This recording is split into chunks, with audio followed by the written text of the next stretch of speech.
Alright, hello. Welcome to my shits and giggles Ascension tier list. So we're just gonna go through all the Masters Ascensions.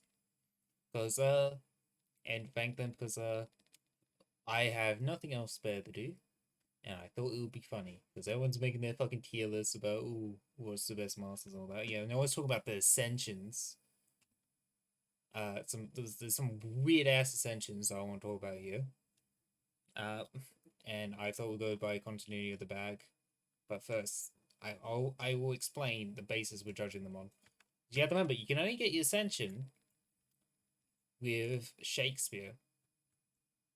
So, the thing with Shakespeare is you effectively will always have the safety net of a caster class. You will always have this funny little thing just to throw out against people. And you will always have this. And pretty much this just activates your Ascension, which might as well be your third skill at this point. And that Ascension that I find they're being balanced quite weirdly. Something that I also know is that Shakespeare's actual deck is quite weak. He has no Lux, and he only has like a Magic 4 at best. Everything else in his deck is quite fucking useless. So when I'm judging these skills, I am going to keep it in mind of the fact they have the safety net of a caster class, and they have this really shit deck. Force failure, I don't really care about. There's only going to be a couple situations where this would count as a factor into me judging how this would be useful. So anyway, let's go by the continuity of the bag. So straight up, first one is Emia. I should have done this better. This table is gonna look like a hot mess when I'm done. But yeah, Emia has access to Caliburn, 6/8, Strength, Nova Phantasm. It has the passive to increase your basic strengths and agilities by 2, and in combat it gets an extra +4 climax. So it might as well be a 6/12. Just remember, he already has a Concho and Parkia on 1/5. So this thing, I don't think you won't be using this until like you get into climax.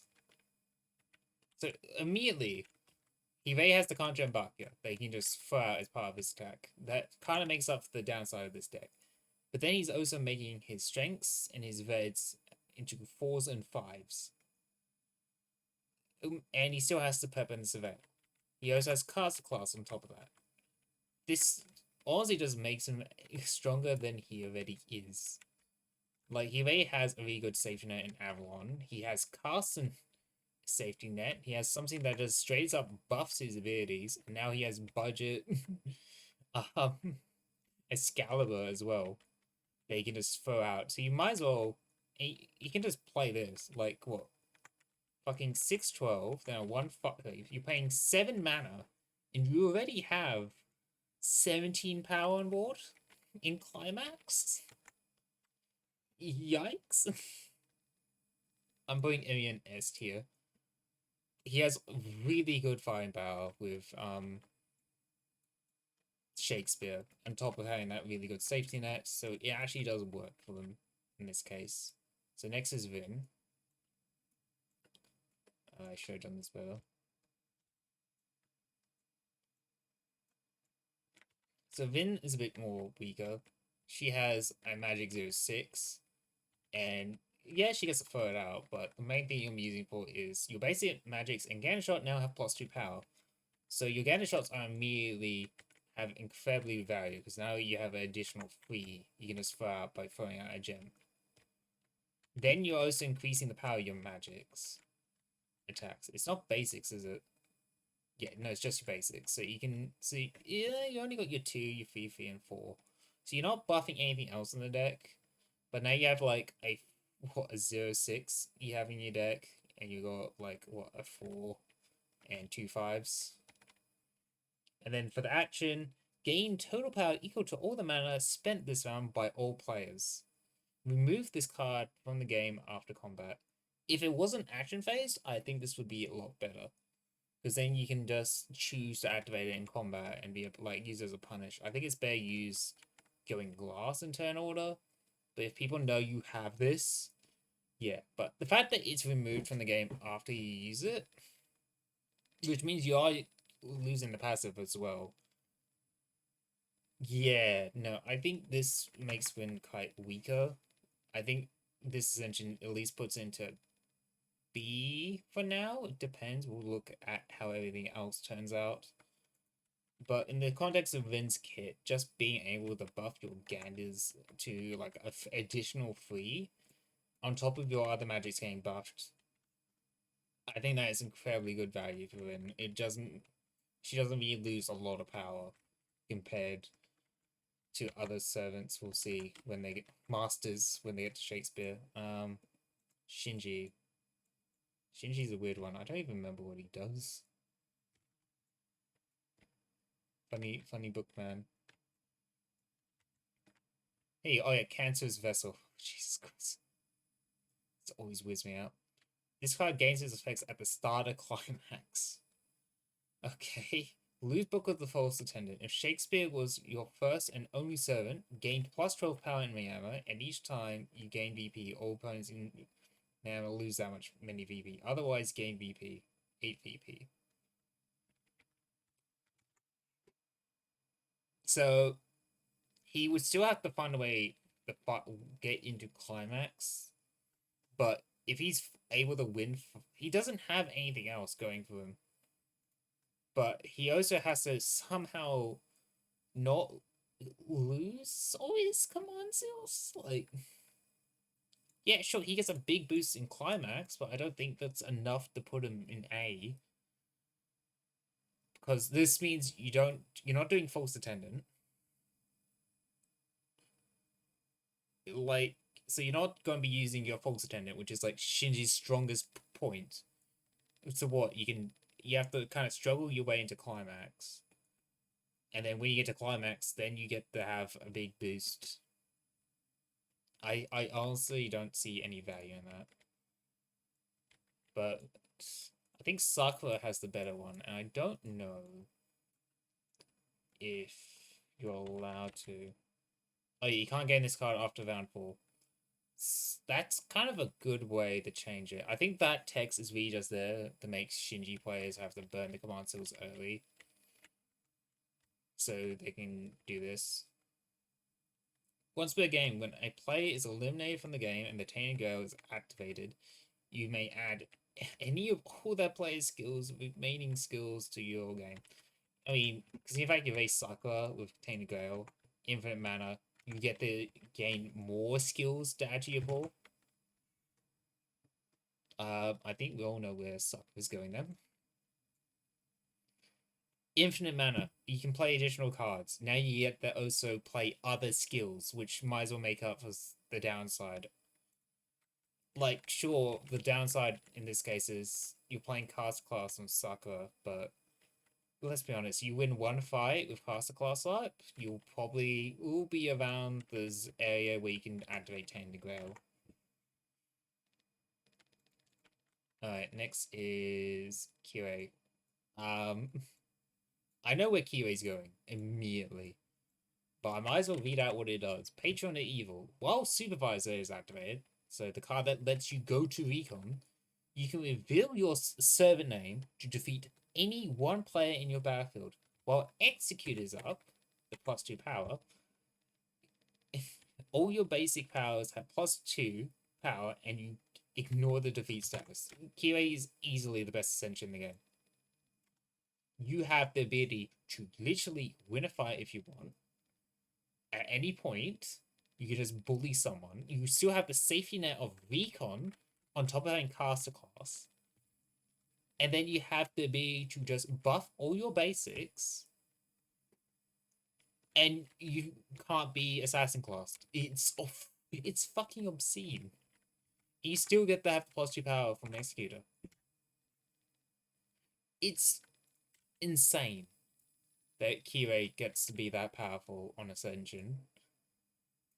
Like, wow. Spoiler? No one's gonna top Kirei's Ascension. Not even Kazuki, and I think Kazuki's been the worst ones. So, removing all magic cards from your deck, hand, and discard. So you only got your strengths and agilities. Your agility attacks now have +3 power. Basic G's. I don't think snakes count as a GD basics here. Nope.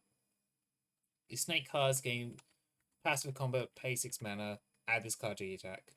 So you can add a 0/5 to your attack. Your basic GDs have +3. You can't find Magic Field anymore, but your Kazuki with Caster Class, you might as well just have guaranteed climax at that point. But you can still win fights if you really want to. He's going to S. Kind of stupid. But Iceville's next. I don't think Iceville has an interesting Ascension. Oh no, it's the meme Ascension. Remove all strengths from your deck hand and discard. Increase the power of your basic magics and specials. If head fills event is draw, all remaining players win the event. It's the meme Ascension. I forgot. It's the one that lets you all win the game together. Haha. Very funny. Apart from that, I mean, like, you can't fight in red fields. Doesn't really matter. You're losing 3 reds. You only got your GDs left. You're buffing your magics and your specials. That prep is massive. You have a huge surveil. And then you also got, what? Cast Class VP Gen. You got, Dress of Heaven VP gain. If you really want to. And then, fuck it. Even if you're in last place, you get to just win the game anyway. You literally just need to survive to round 11. And you get to win the game with everyone else. So, I think it just goes into A just for that.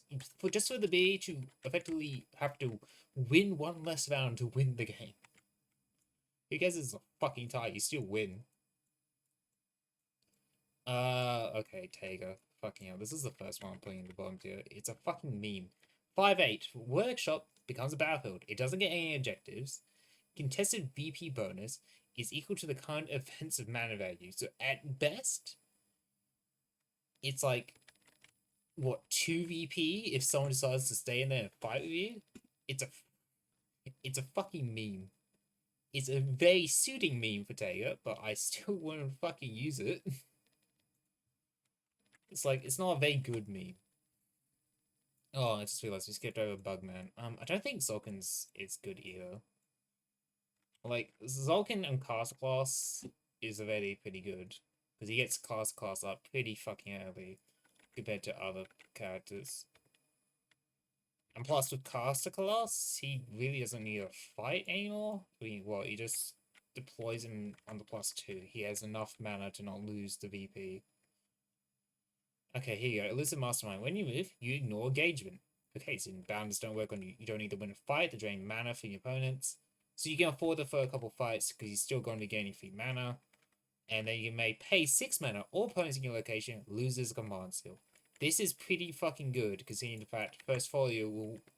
It just sets you up for using Force Folio earlier. You still are able to gain mana from stealing it from other people. And you also have Caster Class. Mana and VP gain. I think Zolkin... just above Ilya. I know I said it's a bit shit. Then I remembered it has to be to make you literally fucking burn people's command cells. Yeah, he goes in A. On top of having the safety net Caster Class, that's pretty fucking good.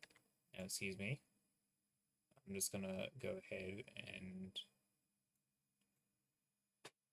I just realized the master bag's hit.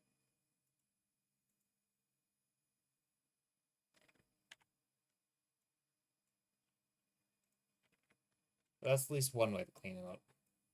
So we got the Tolo girls next. Okay, but I think I remember Bizet's. Why is this so many fucking Bizet cards? Bizet's Ascension. Flawless defense. So it's no longer once per turn. It's a permanent. That this is a permanent now. You just can have this up all the time and burn it. And this card remains active until you use ultimate counter or reset. So either reset either this or use its effect to defeat someone. Pay 3 mana. Do you activate a basic attack in your fight at the end of the action phase? So you have to be the pay 3 mana and you can just go around having a permanent fucking Fraggle Arc that you can activate at any point. On top of that, it still might as well just be an additional 2 power to your caster class. And yeah, so and you still got the obscene VP gain that you get from fighting on what, day 2 and day 3, if I remember correctly. But yeah, day 3. Yeah, like you can set up Fraggle Arc on day 3.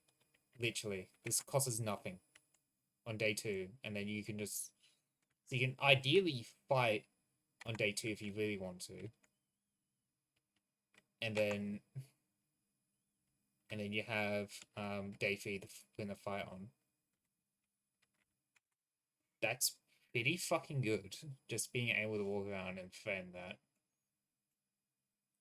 I think I'll put her just above Zolkin for now. And now for Karen.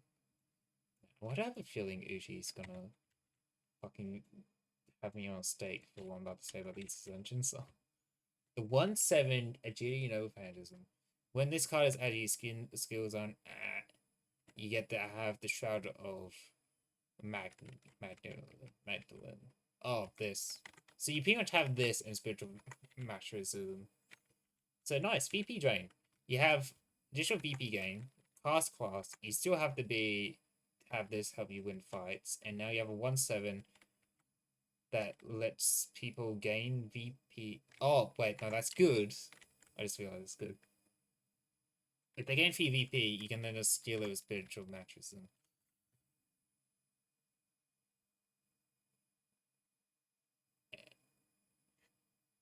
And it's a 1/7 that you can just throw out. Is that passive? No way, that's a passive. I mean, regardless of it being a passive or not, I think this is quite strong in terms of VP gain. We'll put it below Bizet for now. Just because Bizet still can fan Fraggle Arc. And it's up on day 2 on the same day she sets up Caster. Alright, Kitsugu's next. Okay. If I remember, his is just get more origin bullets. And if it's literally just that.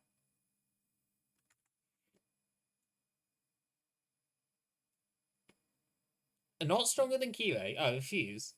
But having 3 more bullets, you could fuck off, mate. No. Imagine.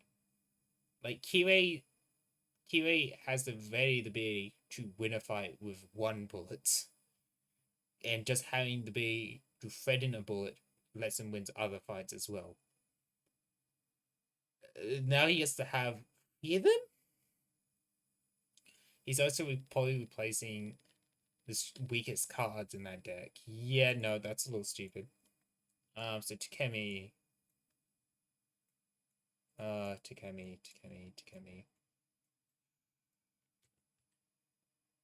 Yeah, he has a weird gimmick. He has this 2/3. Pretty much, give all your opponents in your fight a burn token. Players might have -3 total power for each burn they possess. Players may discard 1 burn token at the end of the round if they didn't activate any attack cards. Slow stacking power. You have caster class. You can probably just burn people in Magic Workshop.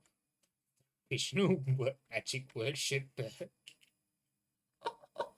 Oh, shut up.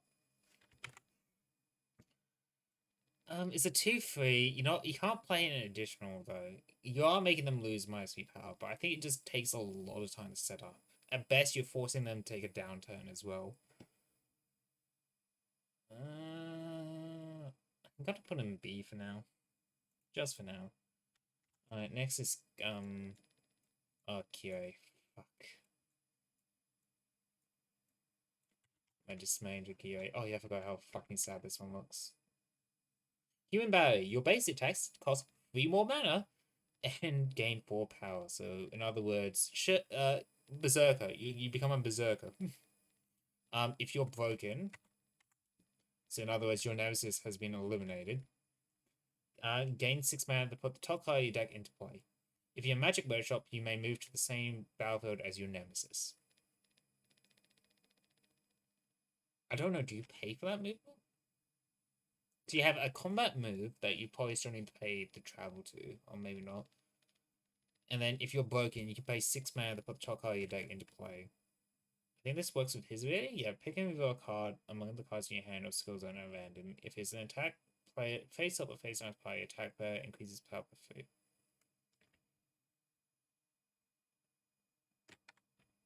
So pretty much he has the ability to just play an additional card that makes up for his weakness. And then you have to remember he's also making them way more powerful. He has cast class, you know the deal. He's a very mana-generating machine. He could probably force solo a couple fights too, with his nemesis in it.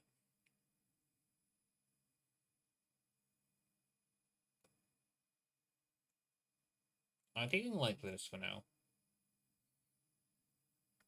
Actually, I might move. Like that for now, I think. Anyway, who's next? Oh, Kenneth. Fucking hell. Isn't he saying just buffs his Volmans? Or does he just get a bigger Volman?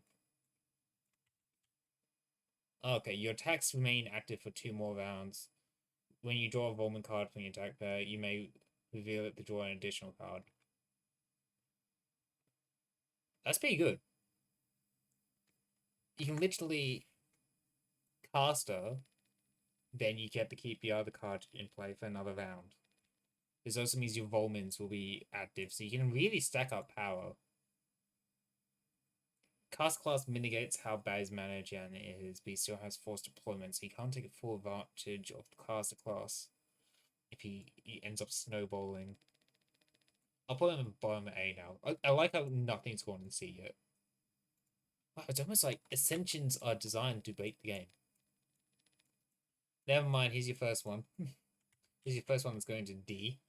Predict which player is going to win each battlefield. Gain 1 VP each correctly predicted contested battle. You cannot gain VP from recon this round.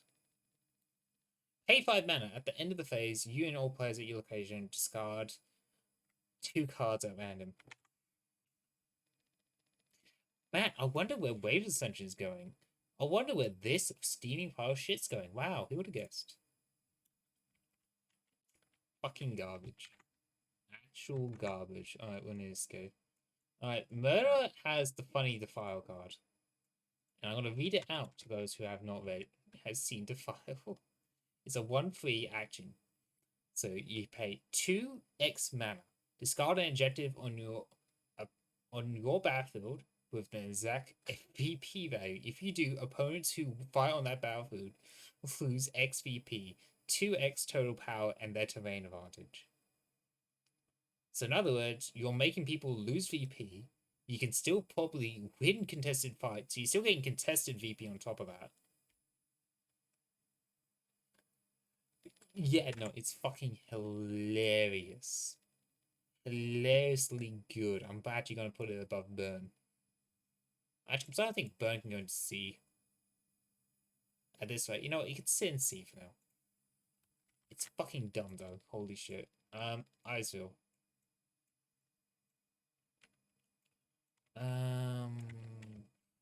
Life Weaving, 2/4.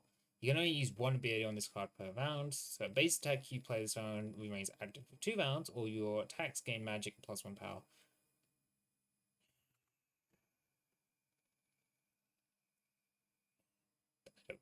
I think it's pretty fucking bad. I mean, come on. Come on. What? Okay, you get to have, what, budget fluid dynamics, or you get to get your abilities to gain magic and plus 1 power. So really, it just lets you fire magic fields a bit better. And then you remember you're only going to be playing 1 other card with it, so it means you just have a guaranteed ability to fight on magic fields. I think compared to the rest of the Ascensions, it's pretty fucking low. And I think, nah, I don't even think it's even better. Anyway, Mayo Hakuno. Okay. I believe this is a spoiler for Lost Encore. But Deadface! Pay 1 mana. Move an analysis card from one player to another. You may use this ability multiple times per round. How fast can you generate analysis? It has to be in a fight. Oh god, he has to fight and then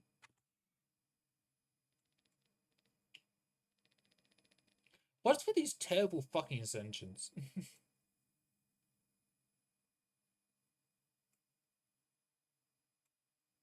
They're starting to make Tager's ascension look good. Get me wrong, Hagono players, but is there any any other way for them to generate analysis stacks aside from just this? I think I'd rather just do the rock paper scissors every time. I mean, yeah, sure, but you still have to fight to generate the analysis stack. So it's like I fail to see the point. Male Harkonnen. It's like female Harkonnen. I think she just gets to be the yeah. She just attaches extra abilities to things. So it's the extra means you don't need the. So the one that lets you run to recon, you can now play it without needing a mana. Cool. So let's see, the one that lets you dig through people's decks and reorganize them or remove them, you now can play a temporary copy of a card you discard with CC hack. That's actually quite good. So the exterior one gains +5 power and you have no terrain advantage. That's a bit iffy. But seeing that it literally lets you gain your mana back on a loss, sure. And then Link, your basic attacks now have +1 power. This is might as well be the fighting one anyway. Because Evades powers mana. So it just compensates for the fact that you don't have any way to spend mana on power outside Surveillance Preparation. Also, I think I think a more interesting ascension would have been be able to use any combination addresses to compensate for the weakness. So, I mean, some of them are good. I'm gonna put it above Icefield for now. But holy shit, these ascensions are going down fast. Okay, right. I'm slowly running out of space. I need to do the thing again.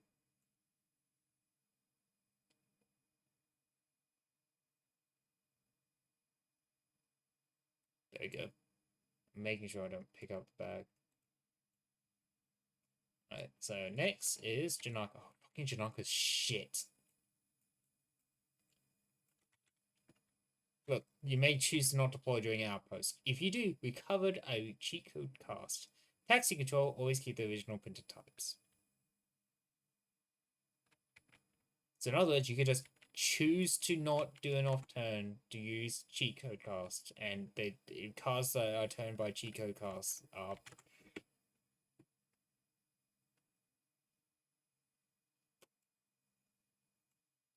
it's slightly better just because the value of cheat code cast it goes up. That's it. That's all I'm giving it. Okay, right? Fuck that card. Okay, let's see. Vani. Oh, Vani's is interesting. If I remember properly, she can pretty much alter her predictions. If I recall.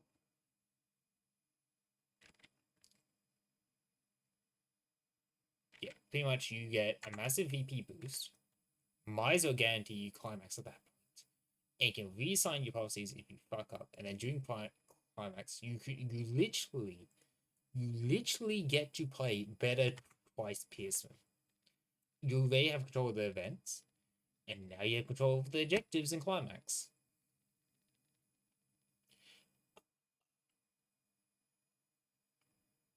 Fuck it. No, I think she goes above shit.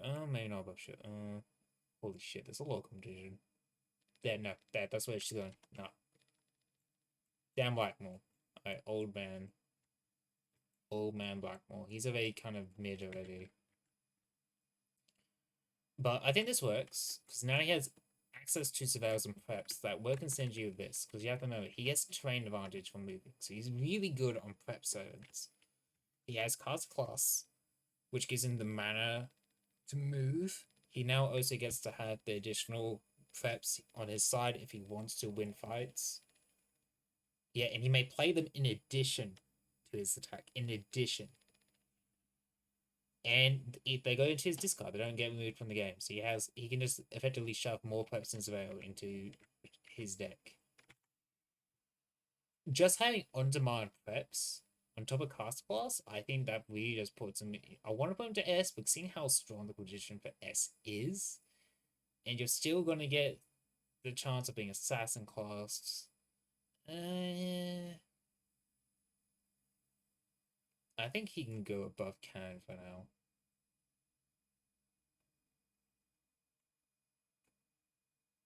Yeah, that can go like that. Oh wait, no, I just remembered.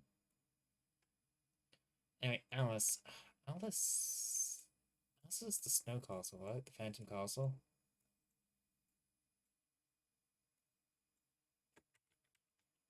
Oh, the Queenside Castle is a 5/1 passive. 20 large spaces you stand on provide 20 for you in all locations. So in other words, 6/3.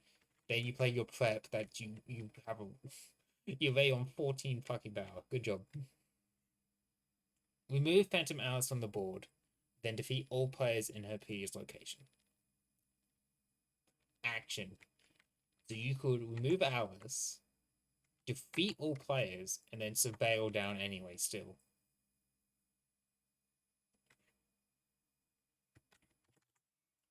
And you have to remember, this is Alice. Shive has the big gain Obscene VP. Shive has Castle Class VP. Oh, holy shit, no, I just realized it was the play. But let's say you put her here. That's your 2 VP.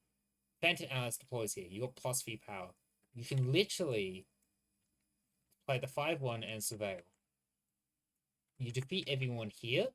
It might as well be a free fight already. And if you really want to, yeah, force folio if anyone else wants to come down.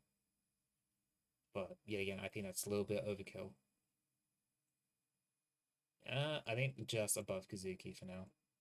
Actually, no. You know what? No. Just below Zolgan, maybe. I don't actually know above. Yeah, above Zolgan. Alright, next is Julius. Julius, I love a lot. I really wanted to play Sherlock Julius at some point. Because here's the thing. Black Scorpion really just removes the downside of Skulk. Because Skulk lets you...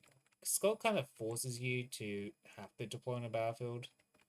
This just lets you, like, deploy in Workshop instead.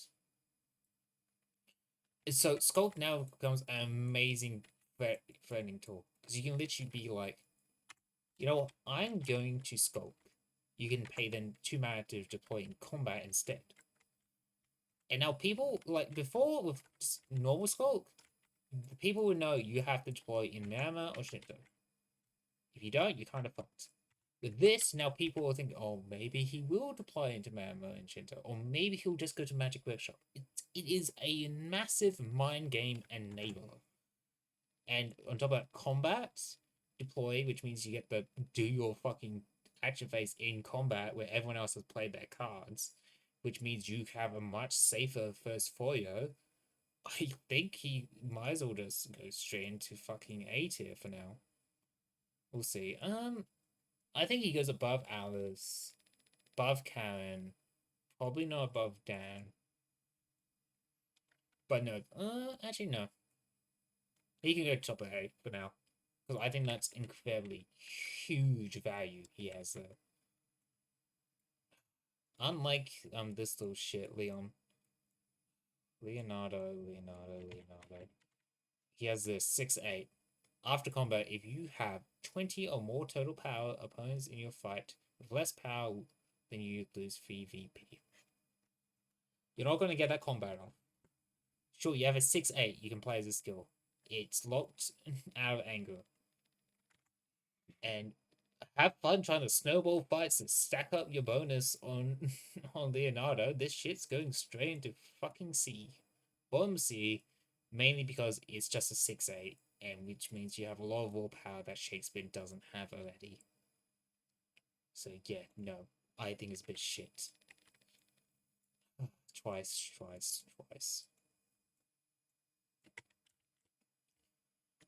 This is a weird one.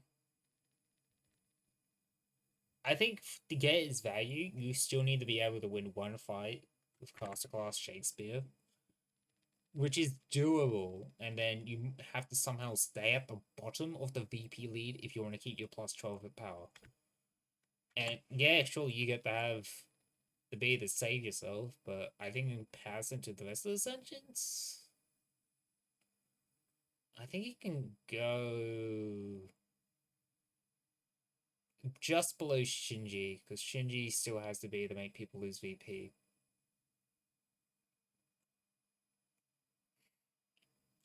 Although I am tempted to put Sakura somewhere. No, not Vin. I think Vin can go lower. Yeah, okay.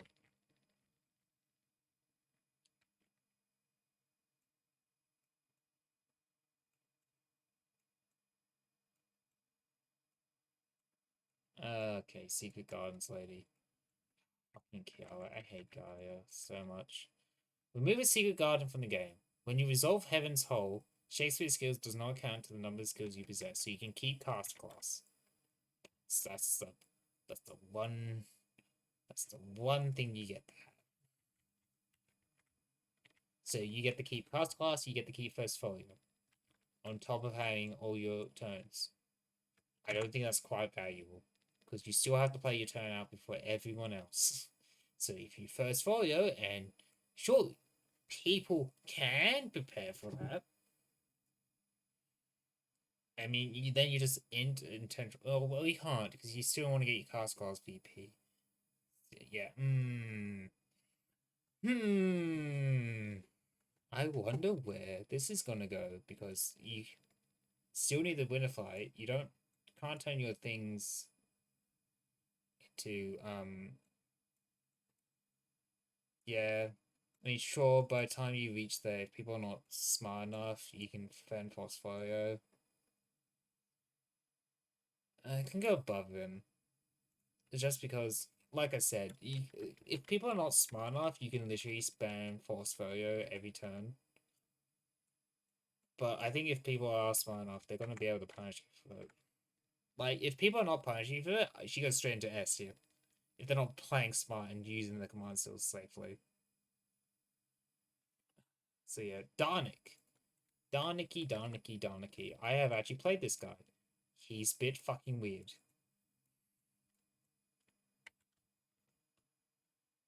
It's an 8-9, doubles your turn advantage. It's way too expensive. Like, sure, you're making people pay VP to lose their power, but and you're not getting their power, are you? And you're paying 8 mana for a 9 that doubles your turn advantage. So at best, you what? Getting it's an 8. 12? It's an 8-12. And then plus 3, 15. Might as well be an 8-15. Then add cards class, that's 17. You surely make people lose VP. I think it's a little too expensive. And I think it's a bit gimmicky for what it is. Sure, it technically works with Dark's playstyle, but I think it's way too gimmicky. I think it just goes about here. Yeah, no, I can go there. I think ISO is slightly better than that. I quickly clean up again because I'm very good at making messes. Fiore. Oh, that's the APOC gang. Okay, fuck. Okay, we'll save you. Okay. Fiora. Fiore. I used to think this is just shit. Pretty much, you get to pass. If you lose a fight this round, lose 2 VP. Then you realize, wait a minute, you can triple surpass. You can literally turn off all your downsides.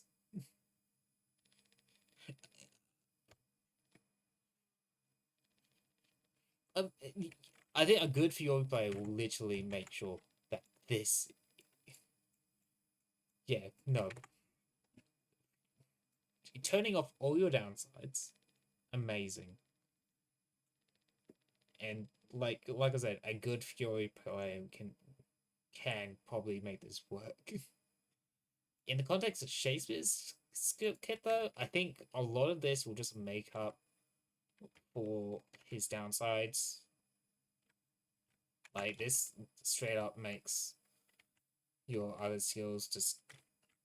Let's see, that makes cast class a 3. You still have force for you can throw out as an addition. Oh wow, actually, this is a lot of mana to throw out. Yeah, okay, no, you burn through mana like a motherfucker on this. But you also still gain BP from Resolute. Like, we'll put a bomb S. For now, we'll see. Oh, Klaus. I already don't like Klaus, mainly because Blaster Tree is a bit weird to use. So, Enhanced Circuits. When you play a crafted tree, play it face down instead. Announce you're playing a tree and pay its cost. Reveal it at the end of an action phase. Okay, cool. You can pretty much trick people into playing around what crafted tree you're going to be playing. Because, yeah.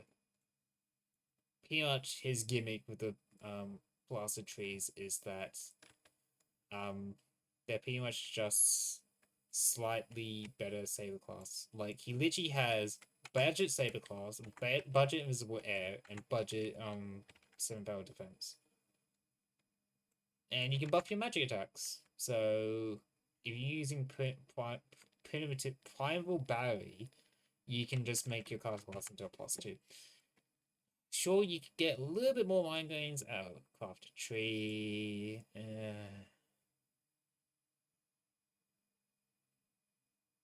Above Darnik?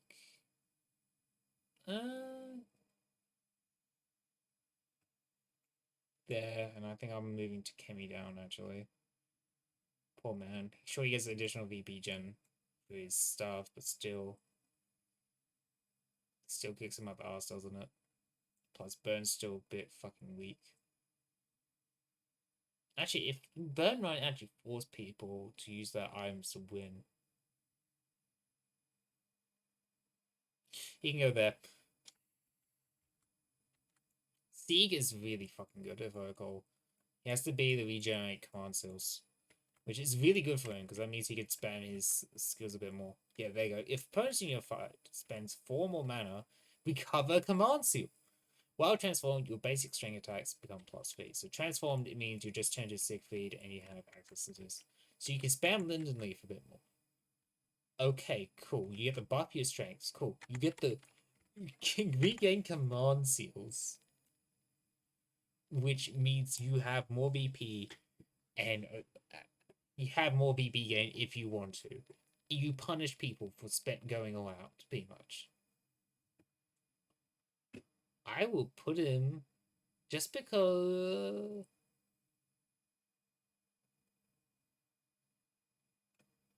I'll put him there. Remember, the only reason Mechanis at the bottom of A is because force deployment will kind of fuck him, which means he doesn't get less cast of EP. I thought I would just point that out again. Alright, so Codamine. He catches old Ascension, if I recall.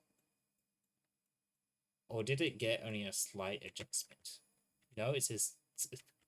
Yeah, no, he did get a slight adjustment. So, when you gain this card, each opponent loses 2 command seals. Base attacks have +4 power while first foe is played. So you can just buff your attack with an additional 6/1. And you can also use Force Foe even more. And you still have Vassal. And your Vassal is extra screwed, because now they only have 1 command seal to use, and they can only use it once, which means they really don't want to be entering your battlefield. I think I'll put him at the bottom S.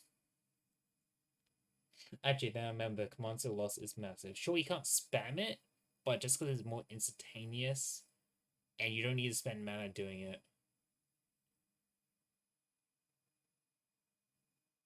Sure, just above Kazuki. Shishigo's Macabre Mastery of overall. He pretty much just, yeah, pay 3 mana. and then you just activate all the good stuff he gets up from necromatics. So in other words, he doesn't even need to thin out his deck anymore. He could just literally pay 3 mana and gain 2 of these for free. And they're pretty fucking good.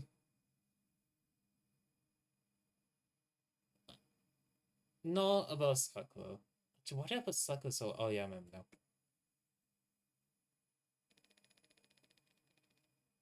No, I can go above him, yeah. Okay, female Ritsuku. Now, if I remember this conversation accurately, and this is something I agree on Ushi with, also it's male Ritsuku. It's female. Did I? Oh no, female's over there. Pretty much, what Ushi wanted is make this, like, give Ritsuku a nerd version of Command Chain and give her a new Ascension. I fully agree. I don't think this is worth it being an Ascension. It still has its value, but I think it's best going down in C. Like, on the upside, you get to have another servant, at least, to compensate for having shit Shakespeare. But with the new draft rules, you better hope you get lucky with which one you're getting. On top of that, you still have Shakespeare's weak-ass cards getting mixed in there. So, just because it's a little too RNG, folks, I might just put it above Leonardo and Darnik. Yep, okay, so male Ritsuka.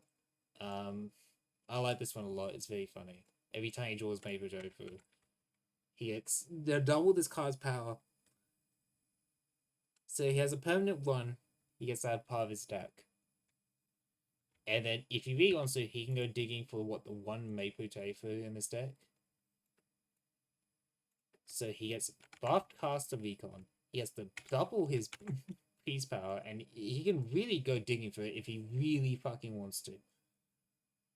So, in other words, I am going to put him in fucking bottom of S tier.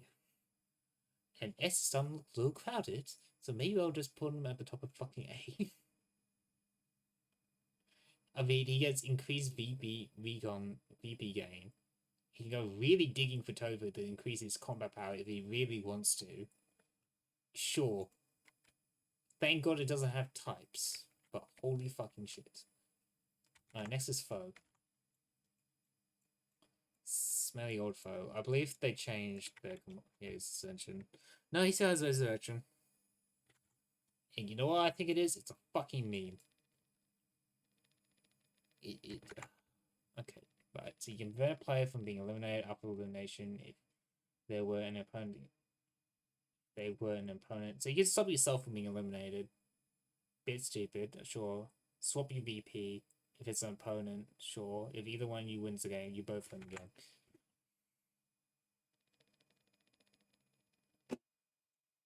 There, he goes there. He gets to go above Mr. fucking Rock Paper Scissors now. Scion. Scion is an interesting case. Because her EX cards are absolutely fucking dog shit.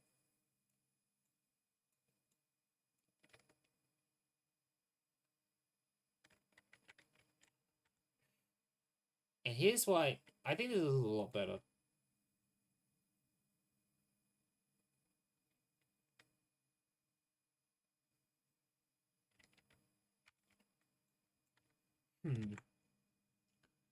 She pretty much she can have an additional card to play with. Rider works really well with Shakespeare's deck. You have a Sensor class, which can work. You have Save class, sure.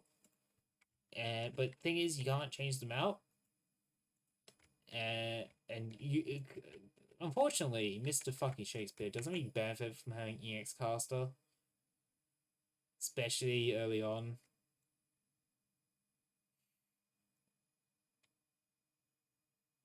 I think just for the ability of having a once per turn assassin class, fighter class to win a fight, sure, but it's greatly negated by the fact you're still not going to be able to use Scion's ability. The Ascension could be a little bit better if you ask me. A little bit. But yeah, no, I think she can go there for now.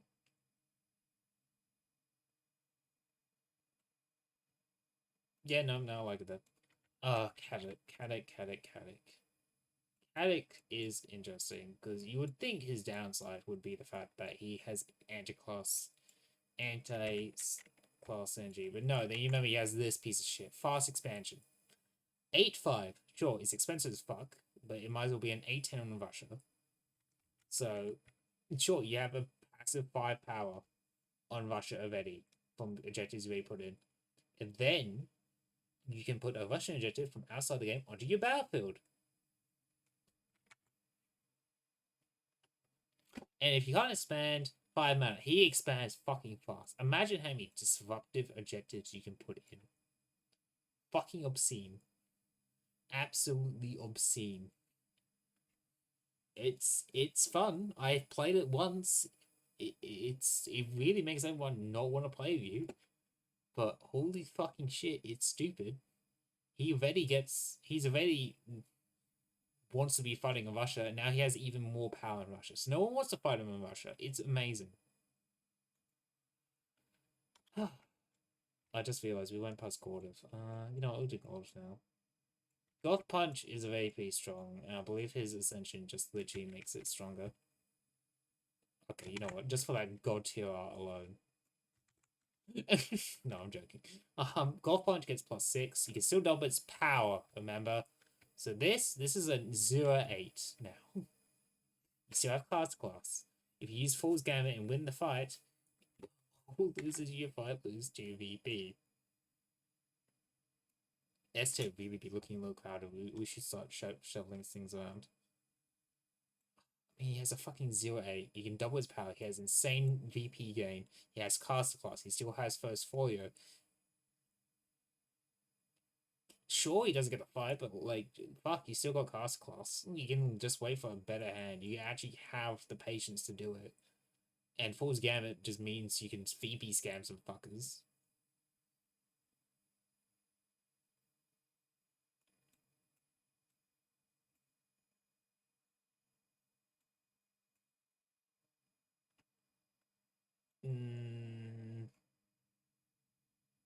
The more I'm looking at Emir, the more I want to put him lower.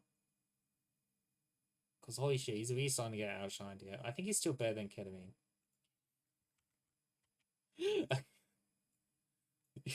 Why do I keep calling Ketamine? Anyway.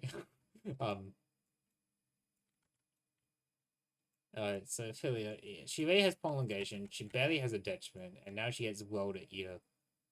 After winning a fight, removes objectives from the game. It's double typing already. Fucking obscene. Cannot be returned by lost by expansion. This card has +3 power. It's a bit gimmicky. But you already have prolongation.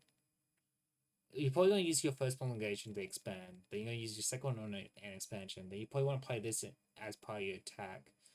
Yeah, no, actually, that's super gimmicky.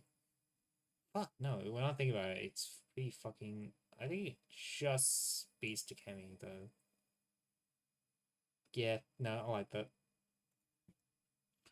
Okay, Akuda. Akuda's Ascension, if I remember, just makes it she can spam Eternal Lament better.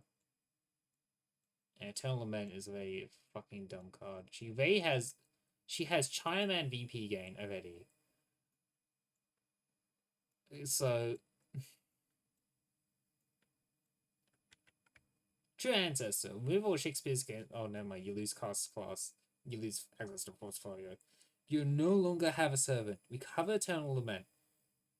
It gains action. Pay 4 times the mana. X is your basic attacks becomes. So you can just spam Eternal Laments, but you don't have caster to keep it up. Keep it going. This reads as a dumb meme card, but it actually has some practicality. And by practicality, I mean you're going to do it once. You're going to be doing it in Climax. You're only going to be doing it in fucking Climax. So no, I think it goes into bottom C. Because it has value in Climax. Okay, right, Pepe. Pepe is Nirvana, if I remember. And it's pretty mid.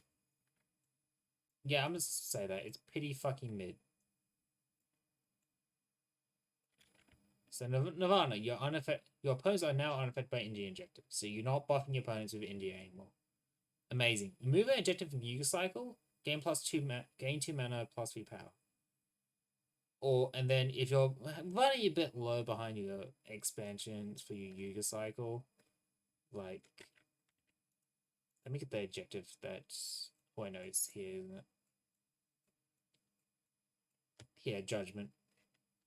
So yeah, you can just force yourself to Judgment if you really want to. I think it's quite strong. Not as strong as Kadik. Probably stronger than Kanev. Stronger than Isil. Probably up there, and I'll put Sieg above Zolkin for now.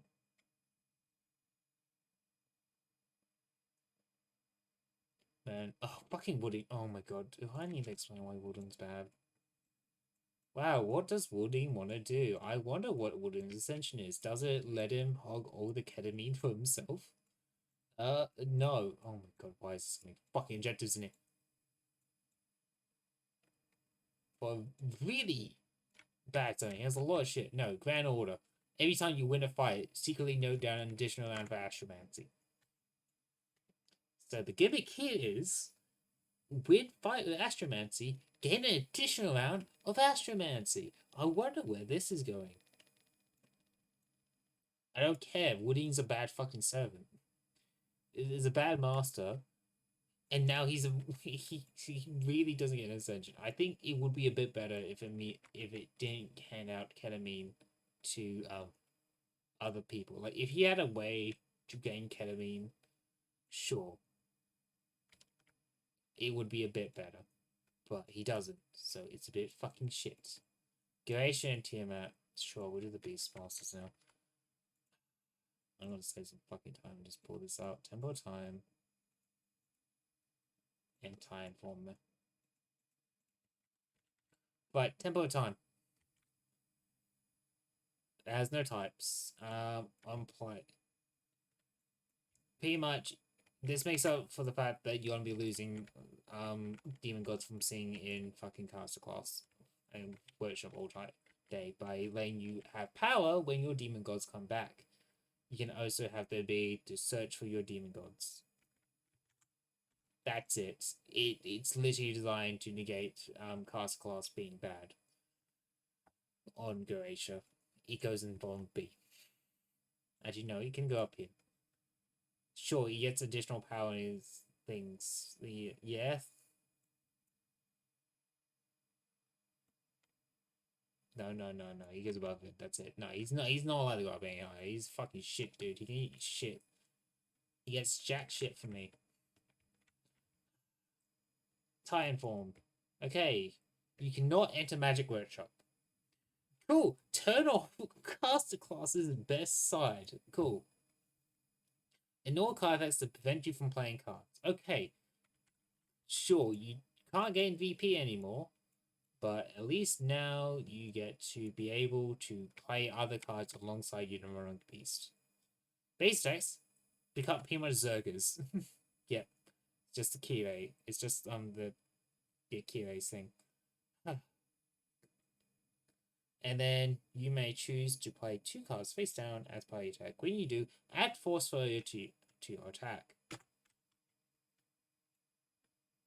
You don't get Cast Class anymore. But you get the always fight all the time. But you have really shit fucking mana gen. Because remember, you're... Yeah. I don't care. You know, yeah. No, you're there. It's a bit fucking shit. Veins. Oh, veins. Like, yeah, I mean, ideally, you're gonna be activating Titan form. Actually, when I think about it, you're not activating Titan form after you get all your Demon Beasts set up. But that also means you're not gonna be doing Caster Class setup. Would you? No, you can. Tries not an anger. Seal Life doesn't need you to have.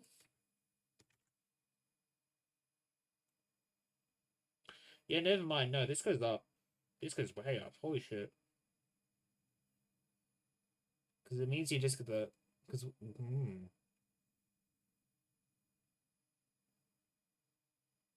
Yeah, because then you can gain mana to... Okay, never mind. No, I changed my mind. This goes way up. I just remembered Uji again. Living vent in my fucking head.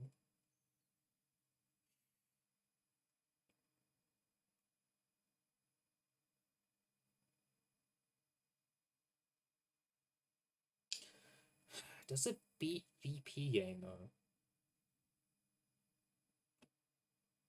I think in this case, yes. I think she can go up there. Just above Dan. Alright, Veins. Veins. Veins really has a really good gimmick. Like, she has the ability to have combat movement. She has the ability to gain +2 power. She has the ability to look at skill zone and gain +4 power off of that. And just, you know, also banner. She has all this. This is really good. She has the ability to still VP from losers. So she has to fucking kick down people and she has to discard hand. Oh, well, that's her downside. And then she has Tiamu, which is a 4/4. All your attacks can now be played on Vegs. Because, yeah, that's what you need. And then... Let's see. And then this gains... Tiamu gains +1 power boost. Keep in mind, they all share the same card name. So they all get +1 power and strength. Each tank play Tiamu attack this time. So literally, you could just stack these cards' powers. You can all stack off of each other. You have this to play in addition if you really want to force a stack. And I think Veins has already a really strong kit. That this, it doesn't add much. And it's not a massive benefit. It just adds enough for, I think she could sit A amongst all the Ascensions. For the quality of it.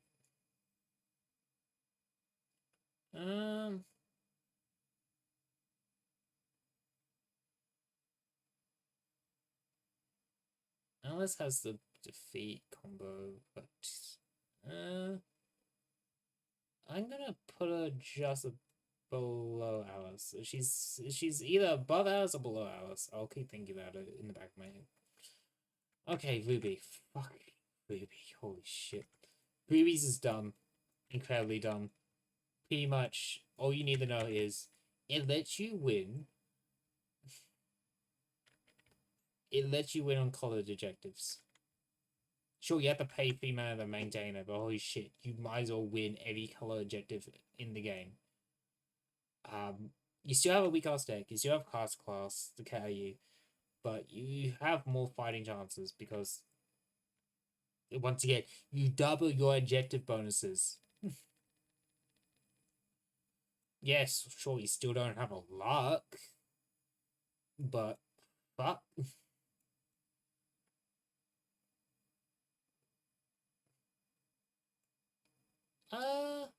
Just let's see. I actually might drop Tina down because she doesn't. I just remember there's no Lux. So she can instantly lose her setup on time form.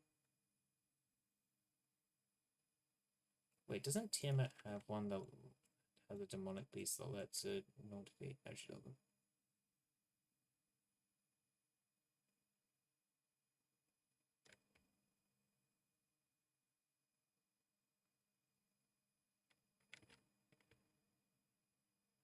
No, okay, she doesn't have one that lets it. Yeah, no, okay, never mind. There. And I think Ruby, with how good that benefit is, can go above Reigns and can. Yeah, I don't. Dad is a really good gatekeeper right now because just having the preps on demand is pretty fucking strong. Oh, I need to make a tier for Miyu because I think with Miyu, it's once again, it's fucking Miyu. You have a stronger deck straight off the bat.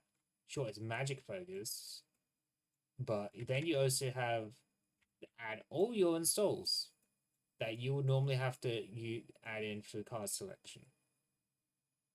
So you have Ruby as well. And then you have the ability to cycle for your deck and dig for these.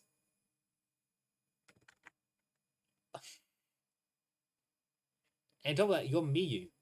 You can literally just take Inspire Heroism, you can take the caster class, and then take any other skill you want to go with that. I'm putting it in fucking. I'm gonna have to make her own tier in the middle called Miyu tier. And it will sit above B.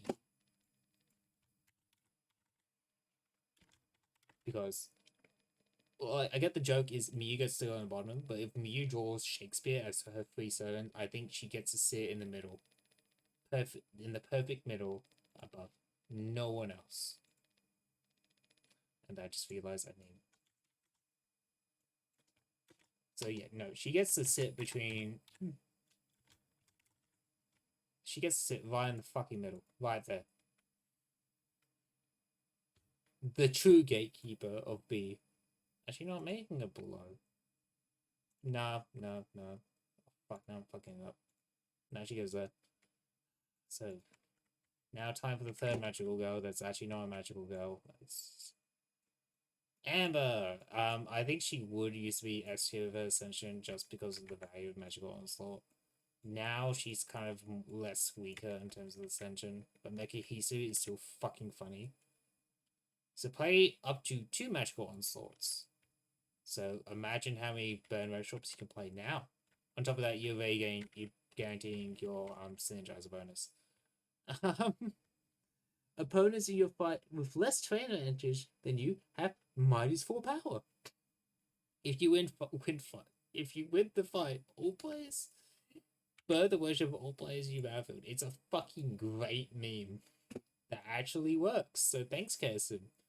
I think she can just go just because of the value of Burned Workshop. Sure, she can go above Zolkin. Actually, no, I think Zolkin's is a little bit more disruptive. Because he still gets the leech mana. Shiki's a little weaker, but Shiki's Shiki. So we have to take that into consideration as well. Shiki's gimmick is your GE attacks have +2 power, combat discard the bottom card of someone's deck in your fight. So you get to fin the decks a bit faster in your GDs, but you only have 3 of them in your deck. But then you have to remember you get that attach that onto your Sever Life. And your Sever Life is now a 2/4. So you can it just makes it a bit faster for you to get to this and Sever Life. You get another go at Sever Life's thing. So yeah, I'm gonna I don't think she gets to go above Caddick there, and I think you can go down. Actually way down. As much as I said you're funny and enabler, you might actually go lower. Alien, so on. His is a bit weird. But I think once he gets going, he's quite strong. So he has a counter from inside time. Interesting. But anyway, Paradox Spiral. If you have 3 or more terrain advantage on a battlefield, you treat that location as the workshop.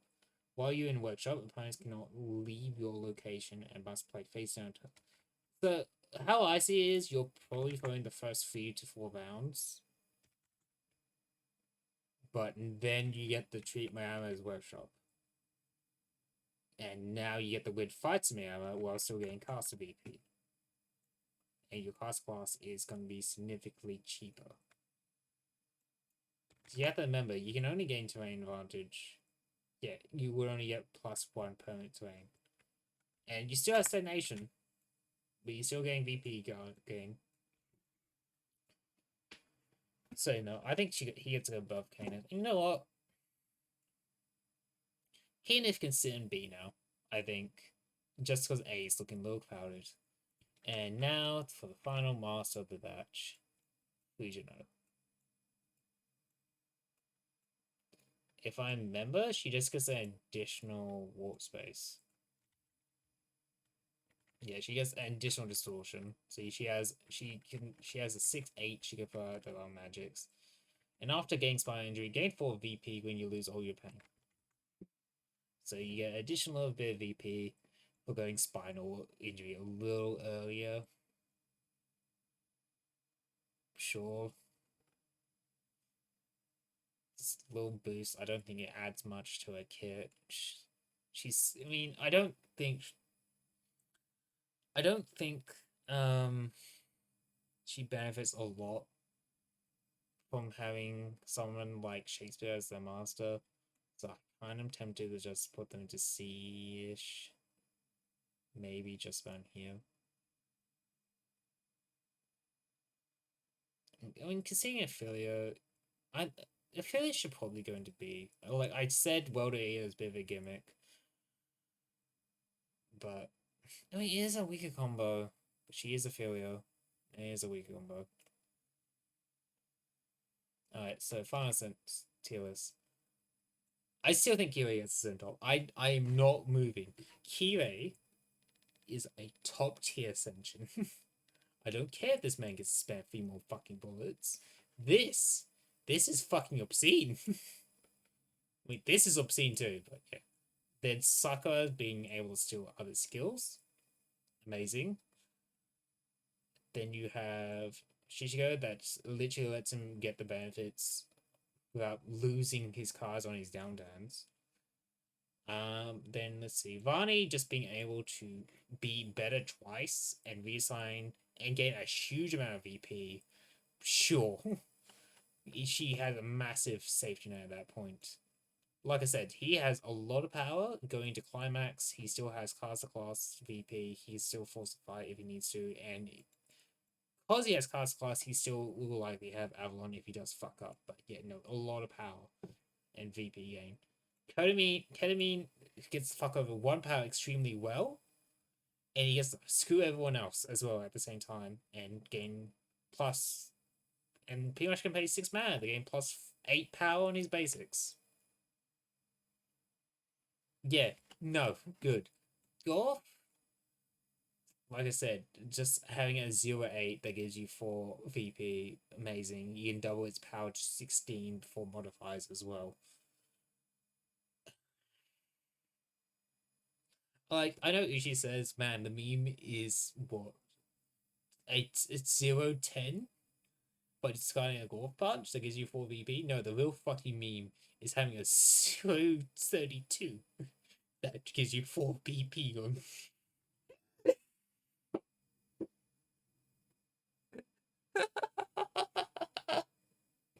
Oh my god, that's stupid. Like I said, Fiore gets carried a lot by the fact she gets to have no detriments.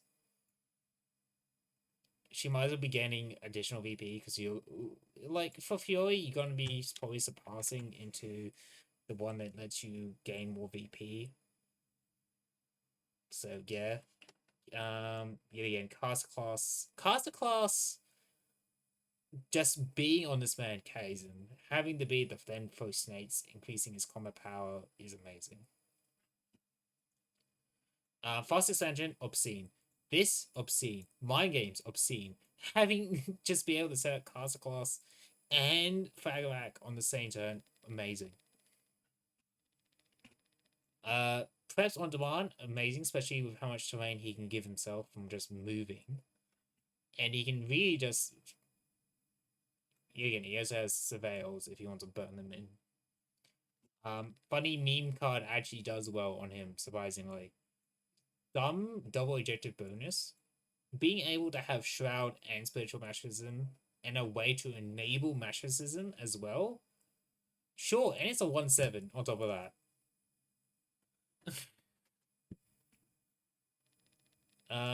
The fucking 5/2 defeat, very fucking funny. Being able to share terrain, even fucking better. Stacking your power on your enemies on top of having really good just set of skills at hand.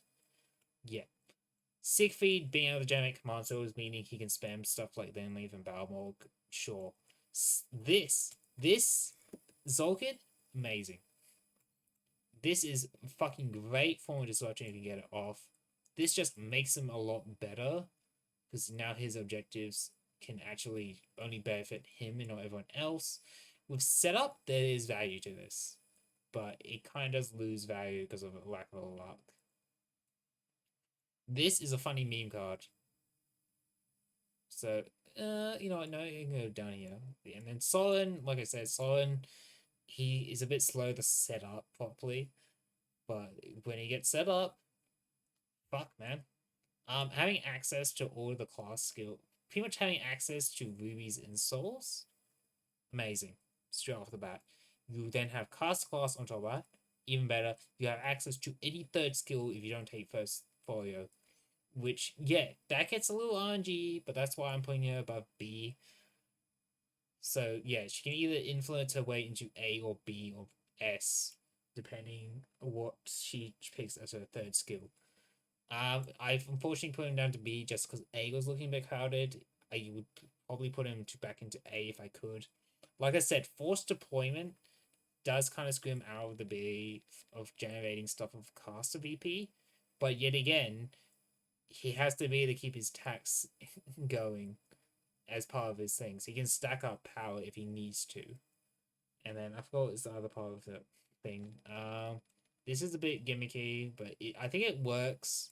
He's a very massive mana battery, and he has to be able to fight his nemesis if he wants on combat, which means he can combat first folio someone. If he really wants to, he can fan that. It's not like he's gonna detriment from it. Huge fucking gimmick. He's only better than twice Pierceman, purely because he gets to make people lose VP. He gets to have budget Avalon instead. If no one's playing smart, she goes into S. If they are, I think she stays at B because you're the end first folio. Then we get that Goetia. Like, his Ascension really just exists to make it so caster class isn't shit on him. And it also has the benefit. Oh, no, he goes down there. Fuck it. No, Bombi. Fuck him. Eat shit, Goetia. I still think you're shit. Vin.